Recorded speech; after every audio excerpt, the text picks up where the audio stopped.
বুধবার গভীর রাত থেকে শুরু করে বৃহস্পতিবার সারা দিন শেষে গভীর রাত পেরিয়ে শুক্রবার সকাল এবং এখনো পর্যন্ত যা ঘটছে, একের পর এক নাটক মঞ্চস্থ, একের পর এক ঘটনার সূত্রপাত, তাতে বিন্দুমাত্র অবাক হওয়ার কিছু নেই। সাবেক রাষ্ট্রপতি অ্যাডভোকেট আব্দুল হামিদের দেশত্যাগ, নারায়ণগঞ্জ সিটি কর্পোরেশনের সাবেক মেয়র সেলিনা হায়াৎ আইভীর বাড়ি সারা রাত পুলিশ ঘিরে ধরে রাখার পরে সকালে তাকে আটক করে নিয়ে যাওয়া, আওয়ামী লীগ নিষিদ্ধের দাবিতে জাতীয় নাগরিক পার্টির যুদ্ধংদেহী মনোভাব থেকে প্রধান উপদেষ্টার বাসভবনের সামনে অবস্থান কর্মসূচি, মঞ্চ তৈরির ঘোষণা, এগুলি সবই ধারাবাহিক নাটকের অংশ। এবং এটুকু মন্তব্য করে রাখি, রাখাইনে কথিত করিডোর ইস্যুতে সরকারের প্রতি যুক্তরাষ্ট্রের পূর্ণ সমর্থন, তারপরে ইউরোপীয় ইউনিয়নের যে সরকারের সংস্কার কার্যক্রমে যথেষ্ট সময় দেওয়ার ঘোষণা, নির্বাচন নিয়ে টু শব্দটি উচ্চারণ না করা, এতে করে আরও অনেক ধরনের ঘটনা ঘটবে। যে কোনো ধরনের ঘটনা ঘটাতে সরকারের জন্য এখন আর কোনো ধরনের কোনো ভাবনা নেই, কোনো ধরনের কোনো বাধা নেই, এটুকু আমরা বলতে পারি। সাবেক রাষ্ট্রপতি দেশত্যাগ করেছেন, এই খবরটি যখন সবার সামনে এলো তখন আপনাদের সামনে আমি মন্তব্য করেছিলাম, এবং যে মন্তব্যটি এখনও কেউ করেনি, আমি আবারও বলতে চাই, তাকে দেশত্যাগে বাধ্য করা হয়েছে, এটি আমি মনে করি। তার কারণ হিসেবে বলেছিলাম, বিভিন্ন মহল থেকে যে রিফাইন্ড আওয়ামী লীগ গড়ে তোলার কথা বলা হচ্ছে, তার নেতৃত্বে অ্যাডভোকেট আব্দুল হামিদ কিংবা সেলিনা হায়াৎ আইভী, সাবির হোসেন চৌধুরীর মতো মানুষদের নাম আসছে এবং তাদেরকে রাখা হবে না। এবং আওয়ামী লীগের যে ঝটিকা মিছিলের পরিমাণ বাড়ছে, মানুষের সংখ্যা বাড়ছে, তাদের নেতাকর্মীদের, সেখান থেকে এখনই এই ঘটনাগুলো ঘটাতে হবে। একই দিন সেলিনা হায়াৎ আইভীর বাড়ি ঘিরে ধরা হলো পুলিশের পক্ষ থেকে তাকে আটকের জন্য, এবং ওই একই দিন রাতে জাতীয় নাগরিক কমিটি নেতাকর্মীরা আওয়ামী লীগ নিষিদ্ধের দাবিতে প্রধান উপদেষ্টার বাসভবনের সামনে অবস্থান কর্মসূচি গ্রহণ করলো। বিষয়টি হচ্ছে যে সেলিনা হায়াৎ আইভী কিংবা অ্যাডভোকেট আব্দুল হামিদ, তারা 9 মাস প্রকাশ্যে ছিলেন, তাদের নামে কথিত হত্যা মামলা হয়েছে। কথিত এ কারণে বলছি যে হত্যা মামলাগুলো হয়েছে গণহারে সবার বিরুদ্ধে, তা নিয়ে তো আন্তর্জাতিকভাবে এখন সব কিছু প্রশ্নবিদ্ধ।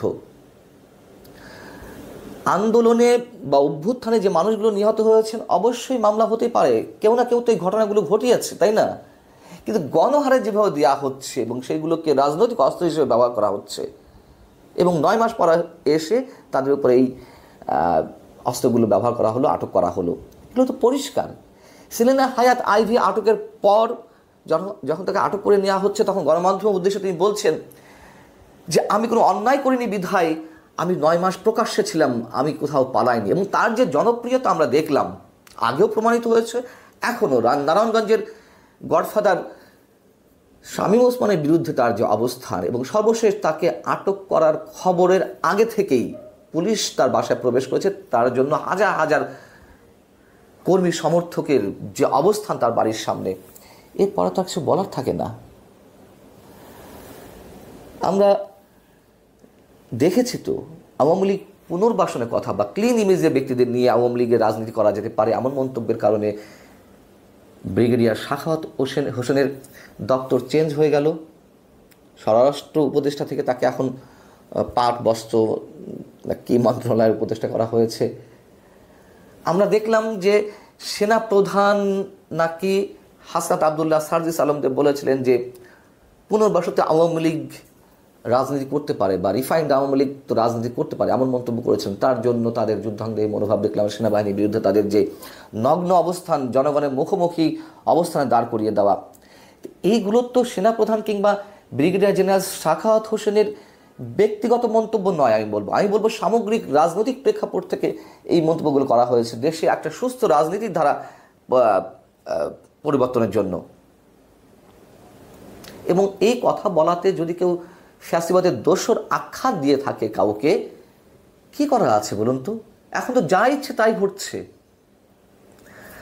আইন উপদেষ্টা অধ্যাপক আসিফ নজরুল তিনি গণমাধ্যমকে জানিয়েছেন যে আওয়ামী লীগের সহযোগী সংগঠন আসিফ মাহমুদ সরকারের অন্যতম উপদেষ্টা, যুবলীগ, স্বেচ্ছাসেবক লীগ নিষিদ্ধ হতে যাচ্ছে, এবং এ বিষয়ে এক সপ্তাহ আগে থেকে কাজ শুরু হয়েছে, এটি এখন চূড়ান্ত পর্যায়ে। সরকারের আইন উপদেষ্টা অধ্যাপক আসিফ নজরুল তিনি বলেছেন যে আওয়ামী লীগ বা তার কোনো সহযোগী সংগঠনকে নিষিদ্ধ করার সম্ভাবনা রয়েছে, নিষিদ্ধ করার মতন প্রয়োজনীয় আইন দেশে রয়েছে। হ্যাঁ রয়েছে, আমরা তো জানি। এবং যেই আইনের বলে বা যে নির্বাহী আদেশে 5 আগস্ট গণঅভ্যুত্থানের 2-3 দিনের আগে জামাতকে নিষিদ্ধ করা হলো, আমরা কি সেটি কেউ সমর্থন করেছিলাম? করিনি তো। এবং এগুলো করে কোনো লাভ হয়, কখনো হয়েছে?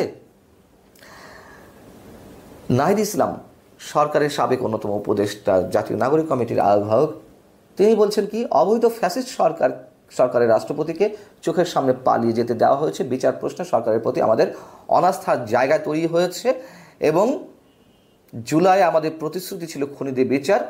এবং তিনি গতকাল যে বিবৃতি স্টেটমেন্ট দিয়েছেন তার ফেসবুকে, যে আজ রাতেই অর্থাৎ বৃহস্পতিবার রাতেই ফয়সলা হবে, সব কিছু যেটা আমি বলছিলাম নাটকের অংশ কিনা, ধারাবাহিকতা মেলে কিনা।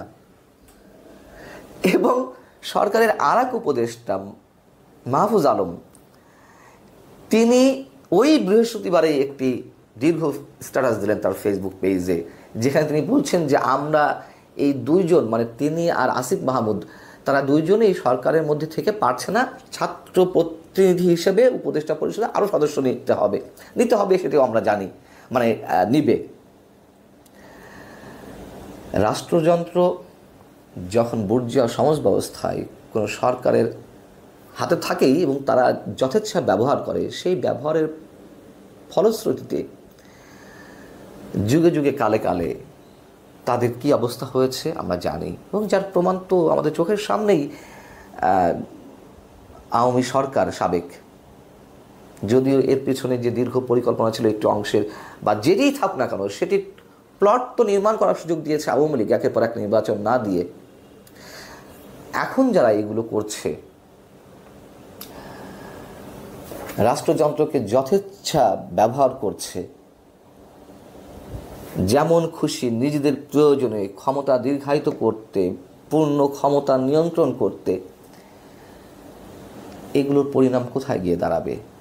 এবং এটুকুও জানিয়ে রাখি, এখনো পর্যন্ত যারা আমাদের মতন কেউ কেউ সত্য উচ্চারণের চেষ্টা করছেন, তাদের উপরেও খড়গ নেমে আসতে পারে এমন আশঙ্কা দেখা দিয়েছে এবং নানান জায়গা থেকে নানান কথাবার্তা শোনা যাচ্ছে। তাতে কি হবে? সত্যগুলো যারা বলছেন কজনের মুখ থামানো হবে, কজনকে আটক করা হবে? এবং ধরে নিলাম সবাইকে আটক করা হলো,